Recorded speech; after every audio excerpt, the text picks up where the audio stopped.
So the data book is visible to all of you? Yes, sir. Okay. So in the 9th chapter, shaft keys and couplings. So we will go through the data book. So somebody was asking that there is a table is not found for the diameter, standard diameter for the shaft. So let's check the table is available or not. Diameter of the shaft subjected to bending and torsional movement. It is a graph between bending moment and the diameter. As the bending moment increases, the diameter also increases.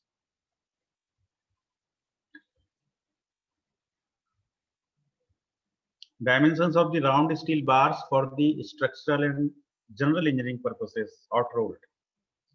So here the diameters are given 5, 6, 8, 7 is not here, and 9 is not here. So in our previous yesterday question, the diameter of the shaft was 45.47, I think. What was the answer of our question yesterday? 45.47. 45.47. 45.47. So here, after 45, 46, 47, 48, 49, all the 4 values are absent in this table. Yeah, so we can select 50 mm from this table. Yeah. So you can use this table for the standard diameters. Yeah, it is a circular steel bar. Yeah. It is a round steel bar. Yeah. The heading is round steel bar. And here, second table is the heading is square steel bar. And when the cross section is square, so when the shaft is of square cross section, then we can select the dimension from here. So कल कोई कह रहा था कि मुझे table नहीं मिली. So table is available, है ना? कौन कह रहे थे? कल यहाँ से भी ले shaft stress equation for the transmission of shaft. है ना? तो ये सब तो हमने स्टडी कर लिया. Equivalent principal stress, है ना? Equivalent principal stress, and it is the permissible stress. It is equivalent shear stress. And all the formulas are given in the data book. This is theta angle of twist 584 MTL by GD4. It is also given. Sir लेकिन इसमें rigidity base इसमें वो तो लिया नहीं, equivalent torque नहीं लिया है, डायरेक्ट वही लिया है, टॉर्क लिया है. हाँ, डायरेक्ट वही ले लिया है ना. तो फॉर द एक्यूरेसी पर्पस हम उसको ले सकते हैं इक्विवेलेंट टॉर्क को, और यदि नहीं लेना है तो वैसे वाले टॉर्क से भी कर सकते हैं, क्योंकि ये जो इक्विवेलेंट वाले फॉर्मूले जनरेट हुए हैं ना, वो स्ट्रेस बेस पे जनरेट हुए हैं. Equivalent torque is a torque which generate the same shear stress when the bending moment and torque both are acting. तो इसको ऐसे समझ सकते हो. एक मिनट मैं जरा सा अभी समझाता हूँ पीपीटी में पहुंच के इसको, है ना. थोड़ा सा एक बार बस ये देख लूँ कि इसमें क्या क्या गिवन है. देखो, एक ये टेबल हमारे लिए इंपॉर्टेंट होगी, values of KV and KT. तो today we are going to discuss ASME design, American Society of Mechanical Engineers, design of the shaft given by ASME code. So in that design, 2 factors are used. So one factor is KB, which is known as the fatigue and shock factor for the bending moment. It is the fatigue and shock factor for the bending moment, and KT is the fatigue and shock factor or shock and fatigue stress factor for the torsional moment. So one is for bending moment, one is for torsional moment. So the value of KV and KT can be selected from this table as per the application. So if the load is gradually applied, some language is given in the question, or load is suddenly applied, and load is suddenly applied heavy shocks. For heavy shocks, the value of KB is between 2 to 3, you can select 2.5. Okay, sometimes there is a time variant also. Suppose a shaft is in service for the 8 hours and the second shaft is in service for the 16 hours. है ना, companies में shift चलती है ना. Sometimes the shaft is running for all the 3 shifts 24 hours continuously.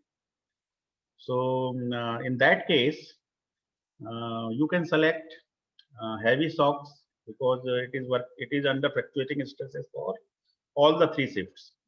So according to time variant or the load application, gradually, suddenly, you can select kV and kT from this table. And these all formulas are given. Now this is all over. So I am stop sharing this and just coming to PPT.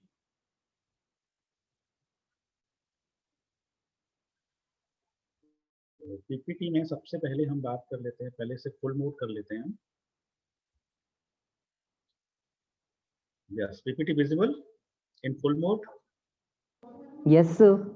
Okay. तो अब इसमें देखिएगा कि कल हमने आपको ये बताया था. पहले तो मैं अभी जो क्वेश्चन आया उसे क्लियर करूंगा.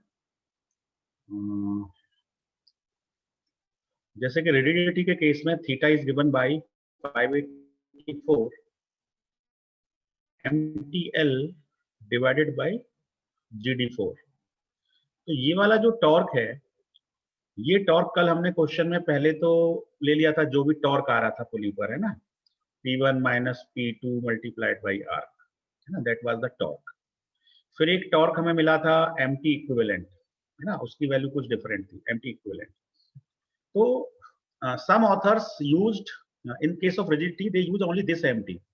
They are not going to MT equivalent in case of rigidity, है ना. In case on the basis of strength तब तो वो MT पर जाते हैं, but in a case of rigidity they don't go for MT equivalent, they just use MT for solving the problem or design of the shaft. तो ऐसा वो क्यों करते हैं? क्योंकि जब किसी शाफ्ट पर MB और MT दोनों एक्ट करते हैं कंबाइंड, ठीक है, तो इस प्रॉब्लम को हम इक्विवेलेंट प्रॉब्लम में जनरेट करते हैं. और वो इक्विवेलेंट प्रॉब्लम होती है कि इस शाफ्ट पे MTE यानी कि इक्विवेलेंट मूवमेंट जनरेट हो रहा है, ठीक है, इक्विवेलेंट टॉर्क जनरेट हो रहा है. This both the problems are equivalent. Equivalent means the stress generated in this case, shear stress generated in this case is equal to shear stress generated in this case, है ना.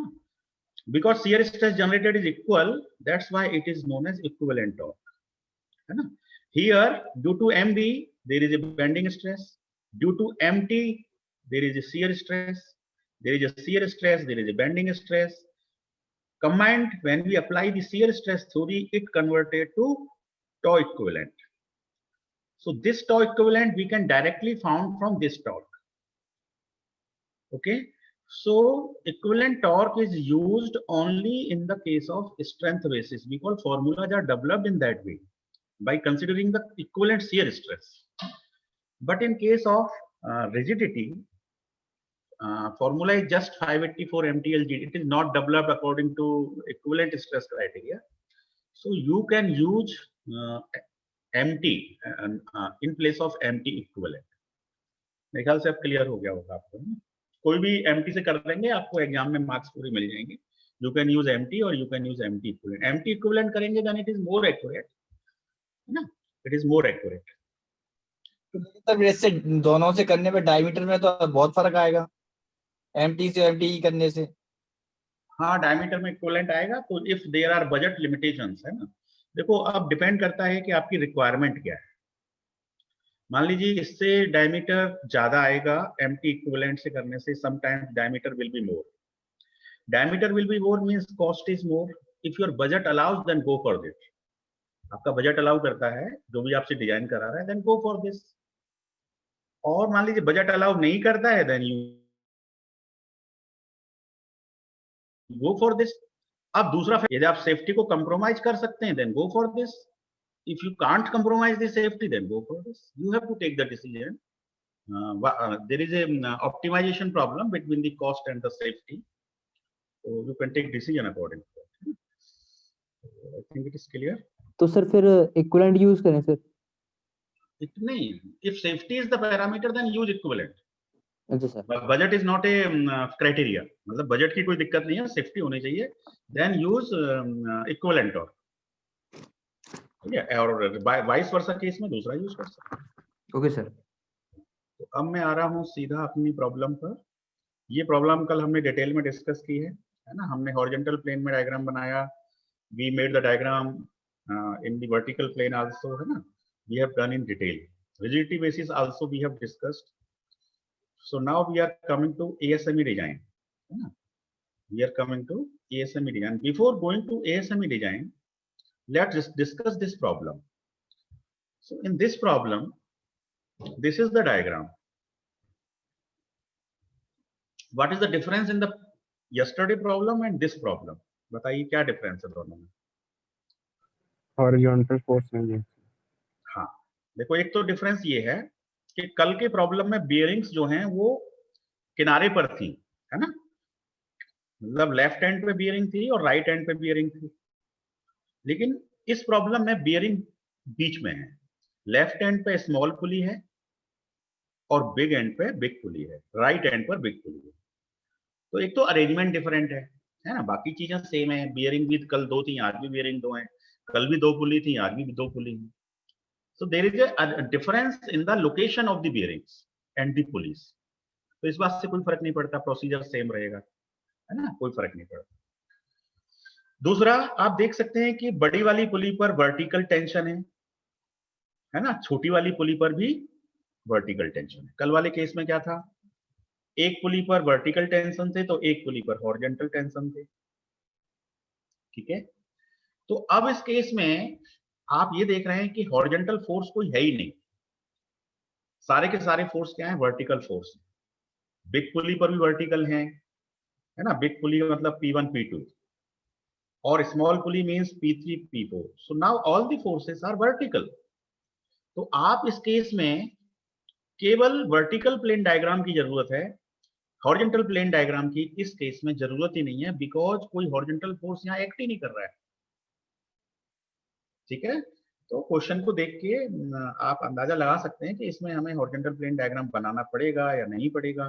You take your own decision. तो इस case में केवल देखो 1 point पे क्या आ जाएगा, फोर्स, कितना फोर्स आएगा. मान लो ये छोटी वाली पुली है तो यहाँ फोर्स आएगा P3 plus P4 plus wait of the पुली. ठीक है, वेट ऑफ द पुली देखो इस क्वेश्चन में हो सकता है वेट दिया हो, तो इस लाइन को देखिए, the masses of the pulley 1 and 2 are 10 kg and 30 kg. ठीक है, तो छोटी वाली पुली का जो वेट है वो 10 kg है, यानी W इक्वल टू 10. फोर्स आप उसी तरीके से निकाल लेंगे P3 P4 को, जैसे कल आपने कैलकुलेट किए. फोर्स को निकालने के कई वही तरीके हैं, या तो P3 by P4 का रिलेशन क्वेश्चन में दे रखा होगा, नहीं दे रखा होगा तो e to the power mu theta लगा सकते हैं. समटाइम्स ये डायरेक्टली दिया होता है कि द रेशियो इज 3, है ना, तो directly it is given, then use 3, no problem. तो इस केस में हॉरिजॉन्टल प्लेन डायग्राम देखा बनाने की कोई जरूरत नहीं है. तो जो वेट है, छोटी पुली का जो वेट है ना, वो भी वर्टिकल एक्ट कर रहा है, बड़ी पुली का जो वेट है वो भी वर्टिकल एक्ट कर रहा है. तो ए पॉइंट पे आप क्या दिखाएंगे, रिएक्शन दिखाएंगे RA. इस वाले पॉइंट पे रिएक्शन आप दिखाएंगे RB. और ये जो बड़ी पुली वाला पॉइंट है, यहाँ पर आप कितना फोर्स शो करेंगे, P3 plus P4 plus W2. इसको आप W1 ले सकते हैं, weight of the small pulley, और W2 weight of the big pulley. तो I think it is given 30 kg. So W2 is given 30 kg. kg को आपको न्यूटन में चेंज करना पड़ेगा, सो इट इज 30 into 9.8, है ना. यदि G को आप 10 ले लेते हैं एवरेज में, तो it will be 300 Newton. So W2 will be 300 Newton. कभी कभी एग्जाम में kg को न्यूटन में बदलना भूल जाते हैं. Be careful about the unit. So here also it will not be 10, it will be 100 Newton, because mass is given in kg, then you have to convert it into weight. तो problem similar है, बस bearing अंदर दी हुई हैं, सारे के सारे tensions vertical हैं, साथ में पुली के वेट दिए हुए हैं, एक ही फ्री बॉडी डायग्राम बनेगा और आप इस प्रॉब्लम को कर सकते हैं. तो it is a practice question for you ना, आप इसको कर लीजिएगा. अब हम आते हैं ASME शाफ्ट डिजाइन पर. ASME शाफ्ट डिजाइन के अकॉर्डिंग परमिसिबल स्ट्रेस को निकालने का तरीका डिफरेंट है. परमिसिबल स्ट्रेस, अभी तक आप परमिसिबल कैसे निकालते थे, SYT डिवाइडेड बाई 2FS. अभी तक आप ऐसे निकाल रहे थे परमिसिबल स्ट्रेस को, SYT divided by 2 times factor of safety. But as per the ASME, the shear stress is given by lower value, lower of 0.18 SUT and 0.30 SYT। ठीक है, जो भी मटेरियल है शाफ्ट का, उसकी कुछ SUT वैल्यू होगी, कुछ SYT वैल्यू होगी, क्वेश्चन में दी होगी या फिर डाटा बुक से मिल सकती है if the material is available. Then you have to calculate 18% of SUT and 30% of SYT, और इन दोनों वैल्यूज का मिनिमम, इन दोनों वैल्यूज का lower value, so that will be the permissible shear stress. इसके अलावा एक कंडीशन और है, तो ये वाला कंडीशन है कि if keyways are present in the shaft, keyways are present in the shaft. तो आपने देखा होगा जैसे कोई शाफ्ट है, शाफ्ट के ऊपर पुली होती है, तो पुली का एक हब होता है पहले, है ना, पुली का क्या होता है, हब होता है। तो शाफ्ट और पुली के हब के बीच में हम कीवे कट करते हैं ना, तो उसमें हम क्या करते हैं, की इंसर्ट करते हैं। So this is the key, ये जो मैं हैचेड पार्ट दिखा रहा हूँ ये की है। की का करीब हाफ पोर्शन तो शाफ्ट में इंसर्ट रहता है और हाफ पोर्शन जो है वो हब के अंदर इंसर्ट होता है। ठीक है, तो जब शाफ्ट मोशन करता है तो इस की की वजह से ये हब मोशन करता है, हब मोशन करता है, तो इस हब के साथ जो पुली है वो पुली मोशन करती है।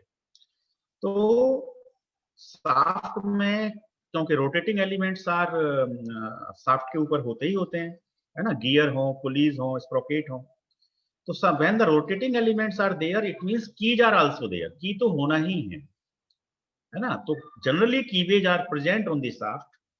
तो as per the ASME design, if cleavage are present, then permissible shear stress will be again reduced by 25%, है ना। then permissible stress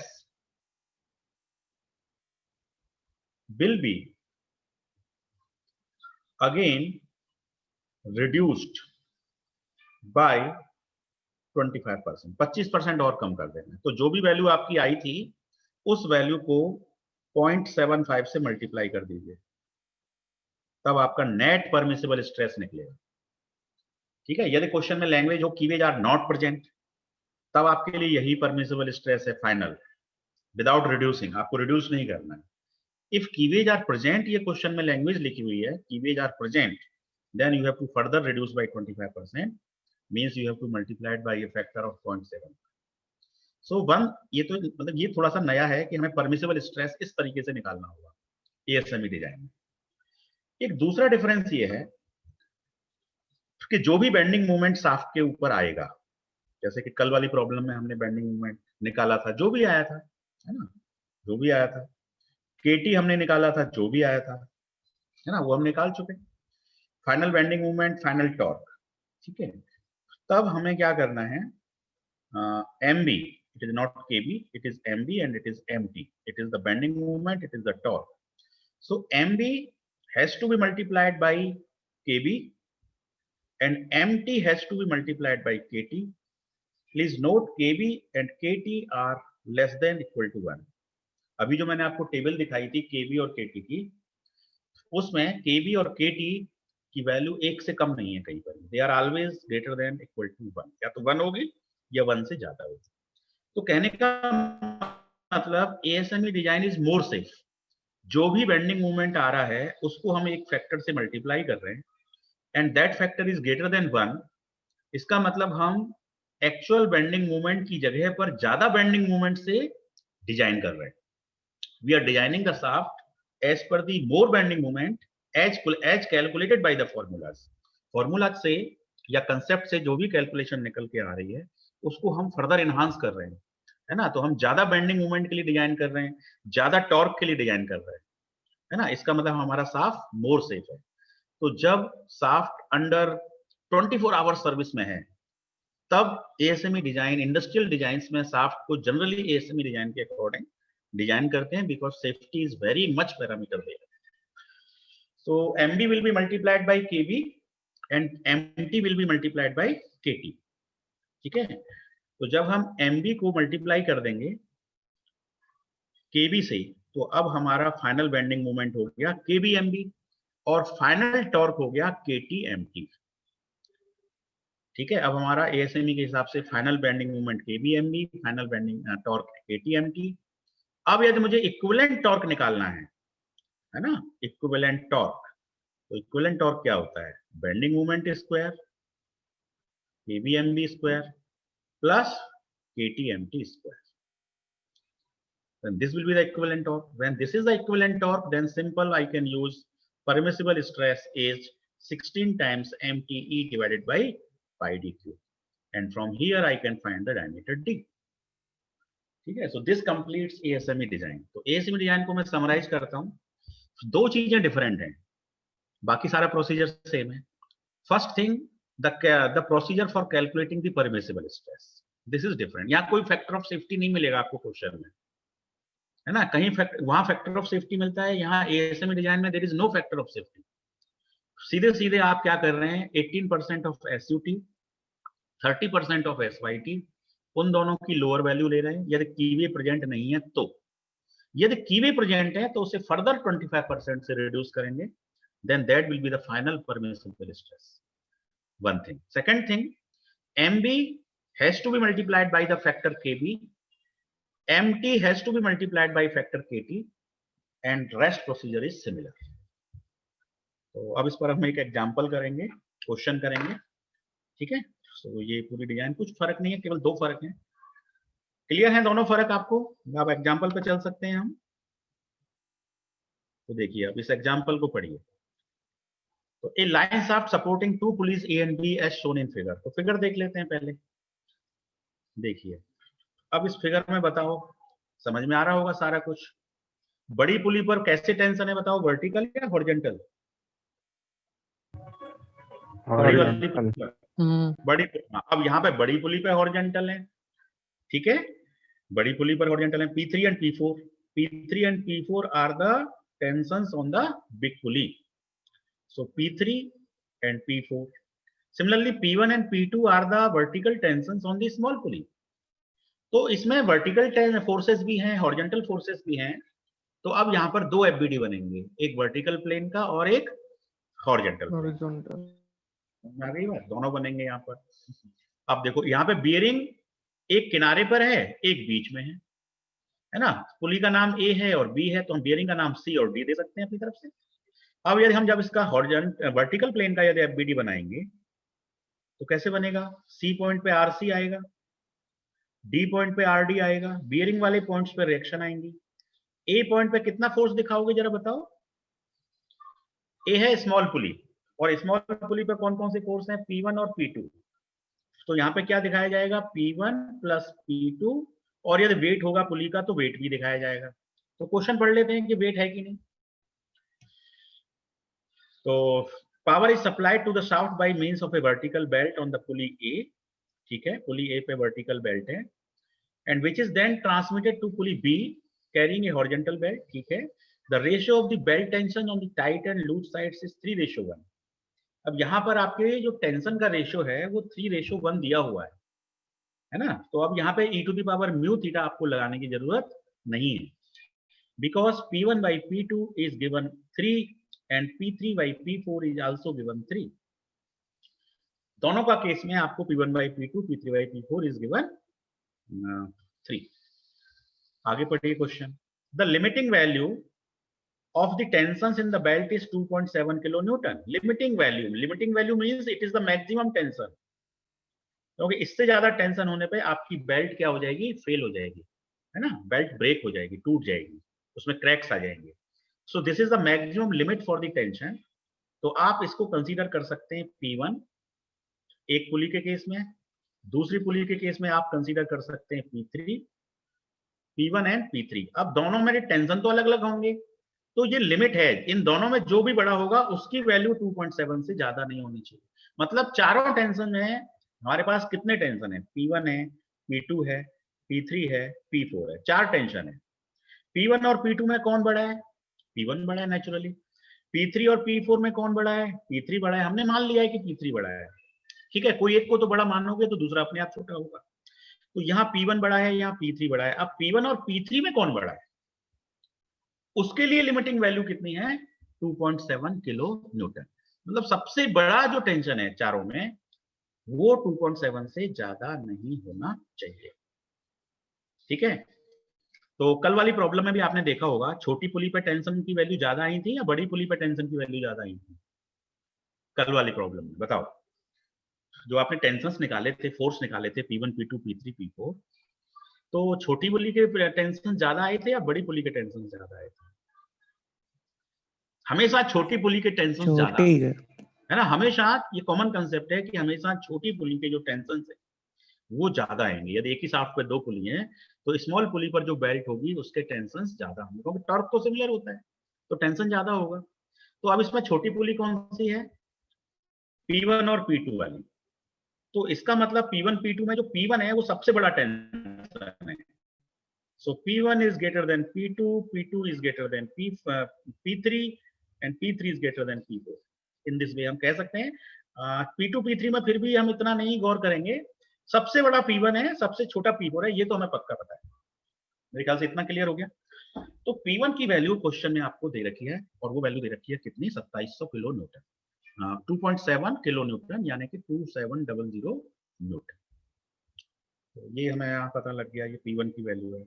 The shaft is made of plain carbon steel, SUT 650 दे रखा है, SYT 380 दे रखा है। ठीक है, देखो factor of safety कहीं दिया है क्या? नहीं दिया है।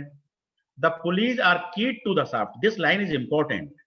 Pulley are keys to the shaft. इसका मतलब 25% रिड्यूस करना पड़ेगा परमिसिबल स्ट्रेस को। Determine the diameter of the shaft according to ASME code, है ना। तो प्रॉब्लम ASME कोड से करनी है। तो ASME कोड्स में दो ही चीजें डिफरेंट होती हैं, एक होती है परमिसिबल स्ट्रेस निकालना। तो चलिए परमिसिबल स्ट्रेस निकाल लेते हैं, जरा मैं इसे क्लियर कर देता हूं। तो देखिए परमिसिबल स्ट्रेस में मैंने आपको तरीका बताया था, it is the lower of 0.18 SUT and 0.30 SYT. Solve it.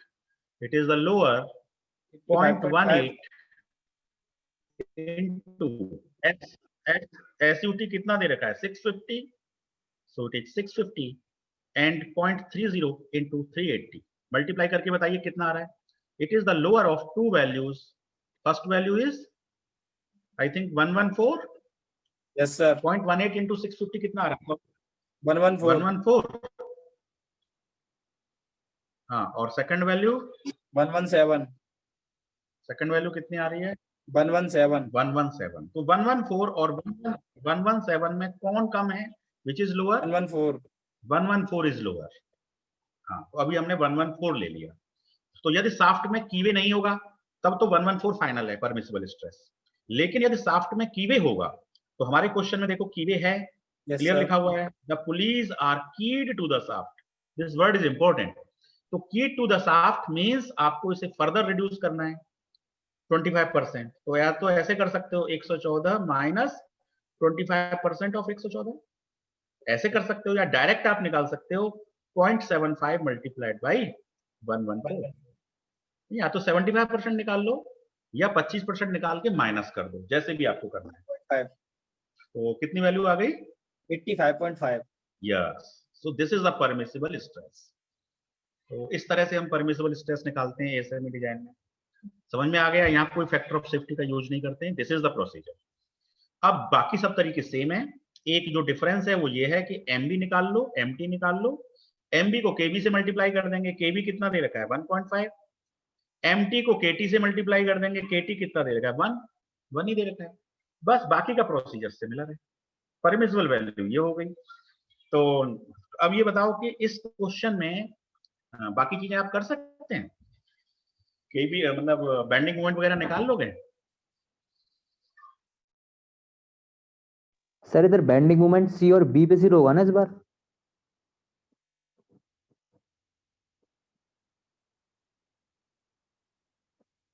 हाँ, यहाँ पे हाँ बी और सी पे। Yes corner point, yes yes, C is the corner point, D is the middle point, बीच में है। तो अब यहाँ बेंडिंग मोमेंट सी पॉइंट पे 0 होगा, बिल्कुल सही है, और बी पॉइंट पे 0 होगा, बिल्कुल सही है। ठीक है, बाकी डी और ए का हमें निकालना पड़ेगा। अब हो सकता है कि डी का भी 0 आ जाए, है ना, डी का भी 0 आ सकता है किसी पर्टिकुलर प्लेन में, क्योंकि इस पुली पे यदि हॉरिजॉन्टल प्लेन में कोई फोर्स नहीं है या वर्टिकल प्लेन में कोई फोर्स नहीं है तो फिर यहाँ भी जीरो आ जाएगा। अभी देखते हैं करके। कॉर्नर का तो पक्का जीरो होगा, इसमें कोई दो राय नहीं है।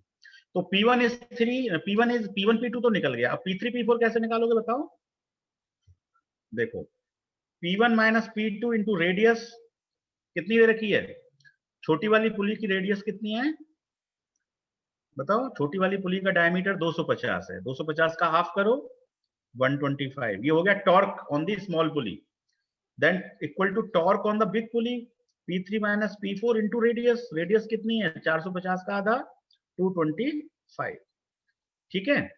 अब देखो P1 कितना है? 2700। P2 कितना है? 900। 2700 में से 900 घटाओ 1800, तो ये हो गया 1800 into 125 equal to P3 minus P4। अब आपको ये भी पता है कि P3 बाई P4 की वैल्यू 3 है, तो P3 को आप क्या लिख सकते हो? 3P4। 3P4 minus P4 2P4 into 225। तो यहां से P4 निकल जाएगा।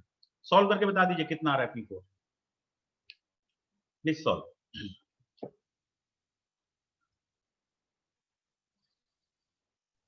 500 न्यूटन। Very good. अब P3 कितना आ रहा है? P3 तो 3 गुना होगा P4 का। 1500। देखो चारों फोर्स निकल गए बड़े आराम से। अब यहाँ पे हमें e to the power mu theta लगाने की जरूरत नहीं है, ना तो क्वेश्चन में कोएफिशिएंट ऑफ फ्रिक्शन दे रखा है, कुछ नहीं दे रखा है ना। तो किसी भी लॉजिक से आप इन चारों फोर्सेस को निकाल लीजिए। आपने निकाल लिया। अब इसके बाद क्या करना है? वर्टिकल प्लेन का डायग्राम बनाइए। तो देखिए वर्टिकल प्लेन का मैं डायग्राम, ये फोर्स जरा नोट कर लो आप, है ना।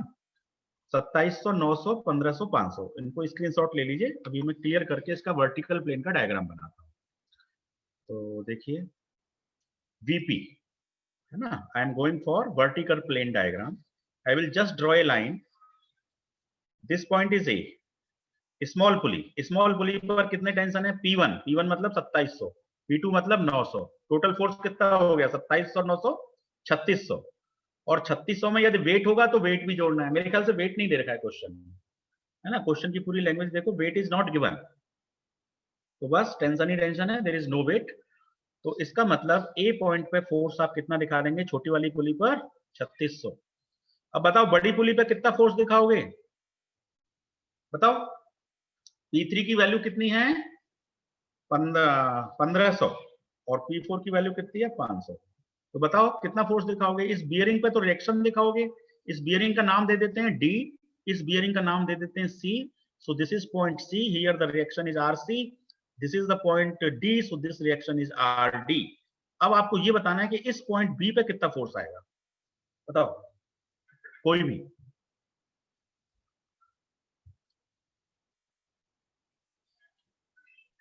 बोलो।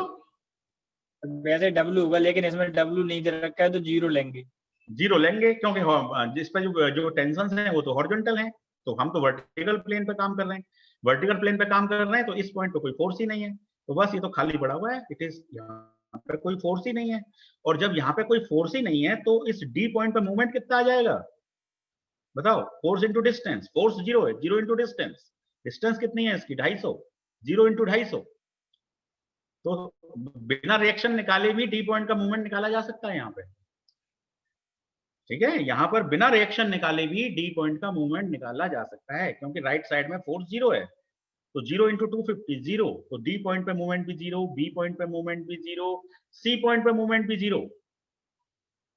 ठीक, तीन पॉइंट पे मूवमेंट जीरो हो गया। अब बचा पॉइंट कौन सा? केवल ए पॉइंट के मूवमेंट के लिए आपको रिएक्शन निकालनी पड़ेगी, क्योंकि फोर्स इंटू डिस्टेंस, ये डिस्टेंस कितनी है? 450। तो RC इंटू 450। तो जब तक RC नहीं निकलेगा तब तक ए पॉइंट का मूवमेंट नहीं निकलेगा। ठीक है, लेकिन डी पॉइंट का मूवमेंट बिना रिएक्शन निकाले भी निकाला जा सकता है। तो चलिए रिएक्शन निकाल लीजिए। अब ये 3600 है, तो ये RC कितना हो गया? 1800। आधा हो गया ना सिंपली सपोर्टेड बीम में, ये भी 450, ये भी 450। तो 3600 का आधा रिएक्शन हो गया, ये भी रिएक्शन हो गई 1800। तो अब इस ए पॉइंट का मूवमेंट क्या हो गया? 1800 इंटू 450 हो गया, काम खत्म।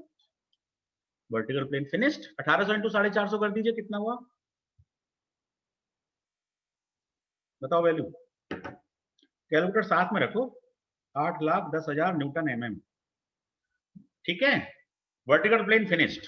अब मैं आपको हॉरिजॉन्टल प्लेन का डायग्राम बनाता हूं, है ना। यहां बना देता हूं। Suppose this is a line, this point is B, this point is D, this point is A, this point is सी।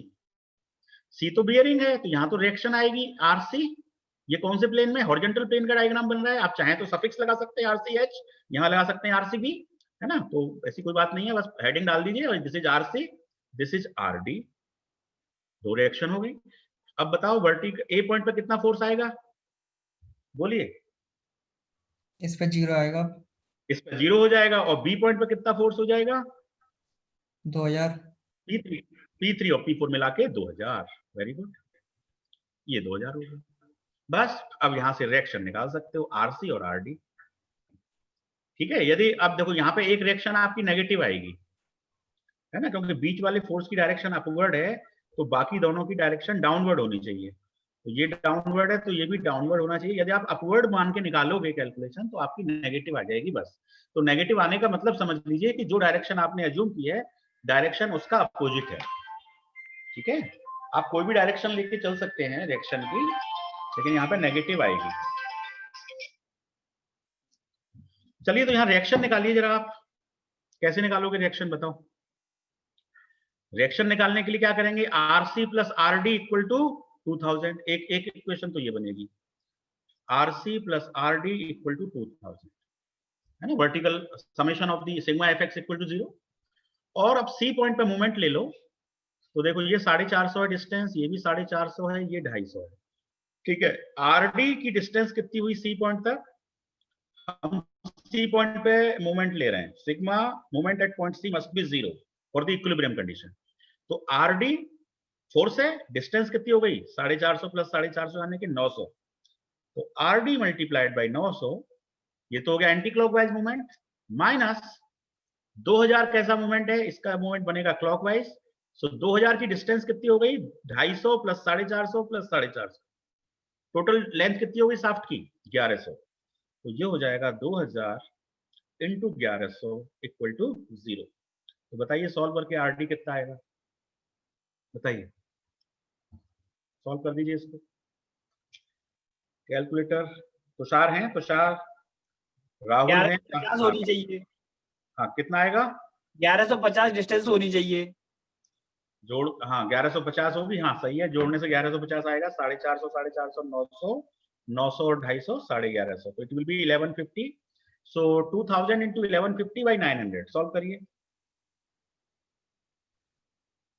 2555.55 है। Very good, 2555.56। ये तो हो गई आरडी, यहाँ लिख देते हैं 2555.56। अब आरडी की वैल्यू यहाँ रखो, तो आरसी कितना हो जाएगा? 2000 माइनस 2555.56। 555 sir negative. माइनस में आई है।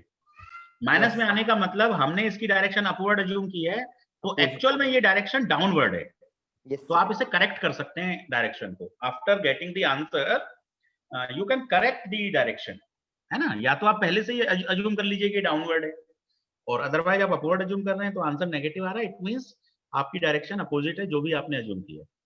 तो ये फोर्स डाउन, रिएक्शन डाउनवर्ड हो गई अब इस केस में। तो इसकी वैल्यू कितनी है? 555.56 आरसी। अब बताओ चारों पॉइंट पे मूवमेंट। बी पॉइंट पे तो 0 ही होगा, कॉर्नर पॉइंट है। सी पॉइंट पे 0 ही होगा, कॉर्नर पॉइंट है। ठीक है। अब ए पॉइंट पे बताओ कितना होगा? Force into distance. फोर्स कितना है? 555.56। डिस्टेंस कितनी है? 450। सॉल्व कर दीजिए, कितना आ रहा है एक पॉइंट का? 555.56 इंटू 450। सॉल्व करिए। How much? राहुल बताएं। 2,50,000। 2,50,000 दो आ रहा है मेरा तो, है ना। 2,50,000। चलो 2,50,000 दो में कोई फर्क नहीं है। तो ये न्यूटन mm, ये ए पॉइंट का हो गया। तो देखो हॉरिजॉन्टल प्लेन में तो इतना मूवमेंट है, और वर्टिकल प्लेन में कितना मूवमेंट था? 8,10,000। ध्यान से देखना, उधर तो 2-2.5 लाख है, इधर 8 लाख समथिंग है। तो अब इनका फिर नेट निकाल लेंगे हम। अब उससे पहले डी पॉइंट पे बात कर लो। डी पॉइंट का मूवमेंट क्या आएगा बताओ? Force into distance. फोर्स कितना है? 2000। डिस्टेंस कितनी है? 250। तो 2000 इंटू 250। सॉल्व करिए। I think 5 lakh Newton mm। ठीक है।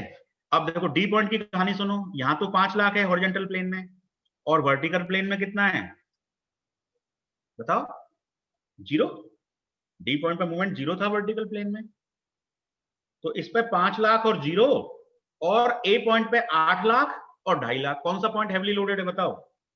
अपने आप पता लग रहा है, net movement A point he heavily loaded है, क्योंकि डी पॉइंट पे तो केवल नेट मूवमेंट 5 लाख है, और उस पे तो 8 लाख हॉरिजॉन्टल प्लेन में है, 2.5 लाख वर्टिकल प्लेन में है, तो नेट मूवमेंट और भी ज्यादा होगा, 8 लाख से भी ज्यादा होगा। तो 8,10,000 का स्क्वायर प्लस 2,50,000 2 का स्क्वायर, ये हमारा नेट मूवमेंट आ जाएगा ए पॉइंट पे। तो इस पूरी शाफ्ट में which point is heavily loaded according to bending movement? A point is heavily loaded. A point is heavily loaded. तो इसको सॉल्व कर दीजिए, कितना आ रहा है ए पॉइंट का मूवमेंट? 8,47,702। Very good, 8,47,702। तो अब देखो हमें ये पूरी कहानी पता लग गई कि ए पॉइंट हैवीली लोडेड है, इट इज हैवीली लोडेड, और इस पॉइंट पे बेंडिंग मोमेंट सबसे ज्यादा है, मैक्सिमम है यहाँ पर। और कितना बताया आपने? 8 लाख कितना बोला था? 47,702। 47,702 न्यूटन mm, ये बेंडिंग मोमेंट है। तो हम इसको फाइनल बेंडिंग मोमेंट अज्यूम कर लेते हैं कि हमारे शाफ्ट पे ये बेंडिंग मोमेंट आ रहा है, this is the final bending moment. अब फाइनल टॉर्क कितना आ रहा है? फाइनल टॉर्क कैसे निकलेगा? वो तो बड़ा आसान है, P1 minus P2 into radius. Radius कितनी है? 125। P1 कितना है? 2700। P2 कितना है? 900। 2700 में 900 घटाओ 1800। 1800 इंटू 125, सॉल्व कर दो, कितना आया? 2,25,000। 2,25,000। 2,25,000। तो अब देखो शाफ्ट पे 8 लाख तो बेंडिंग मोमेंट है, 2,25,000 टॉर्क है, लेकिन डिजाइन तो एएसएम ही होनी है, सिंपल डिजाइन तो है नहीं। कौन सी डिजाइन है? एएसएमई। तो एएसएमई डिजाइन के अकॉर्डिंग इसमें केवी से मल्टीप्लाई होगा, इसमें केटी से मल्टीप्लाई होगा। तो अब इस 8,47,000 में केवी से मल्टीप्लाई कर दो, हैं? तो अब इक्विवेलेंट टॉर्क हमारा हो जाएगा अंडर रूट केबी एमबी स्क्वायर प्लस केटी एमटी स्क्वायर। इस पॉइंट पर डिफरेंस है केबी और केटी का, दो ही डिफरेंस है डिजाइन में, एक तो परमिसिबल स्ट्रेस और दूसरा केबी केटी। तो केबी केटी को यहां पर मल्टीप्लाई करना है, ठीक है? तो केबी की वैल्यू 1.5 है, एमबी की वैल्यू 8,47,000 समथिंग है, केटी 1 है, एमटी जो है 2,25,000 है। इसको पूरा सॉल्व करके फाइनल आंसर बताइए क्या आ रहा है इक्विवेलेंट टॉर्क? सॉल्व कर दीजिए, कितना?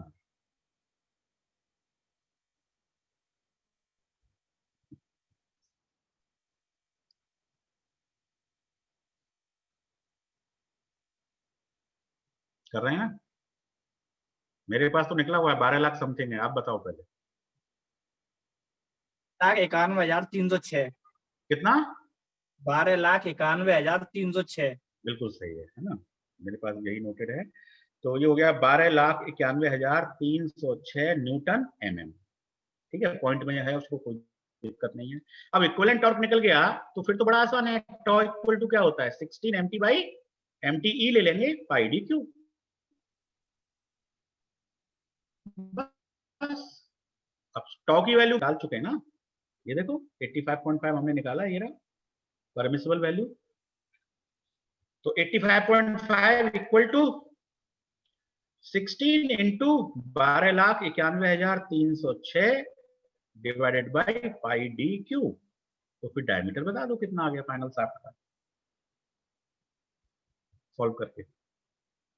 वही डिजाइन एएसएमई के हिसाब से है ना? What is the answer for D? 42.528। Very good, 42.53 mm, ठीक है? 528 मींस 53 हो गई, स्टाफ डायमीटर निकल गया, मतलब डिजाइन हो गई। So this completes ASME design. कोई डाउट हो तो प्लीज पूछिए। Only there are two difference. First is finding the permissible stress, and second, KB has to be multiplied in MB, KT has to be multiplied in MT. Rest procedure is similar. ठीक है? कल का procedure एक हो गया, आज का भी एग्जाम्पल हो गया, 2 मैंने करा दिए हैं। कम से कम आप 4 क्वेश्चन प्रैक्टिस करिए शाफ्ट के, जिसमें आपको पूरा ये प्रोसीजर करना पड़े, वर्टिकल प्लेन, हॉरिजॉन्टल प्लेन, तब जाके दिमाग में आपका सेटल होगा। है ना? अभी मैं बताता जा रहा हूँ, आप बोलेंगे हाँ हाँ ठीक ठीक हो गया, लेकिन जब करने बैठेंगे एग्जाम में नहीं होता है। तो please practice, at least 4 to 5 questions आप प्रैक्टिस करिए, ठीक है। तो एसएमईडीआर में कंप्लीट होने के बाद अब हम हॉलोसॉफ्ट को we will discuss in the next class, ठीक है। टाइम हो गया है, तो अभी एक क्लास और लेंगे हम सॉफ्ट पे, और उसमें हम हॉलोसॉफ्ट पे बात करेंगे, है ना। That is the last topic for the shaft. तो अभी तक कोई भी डाउट हो सॉफ्ट में, so please unmute your mic, मैं स्टॉप शेयर करता हूँ।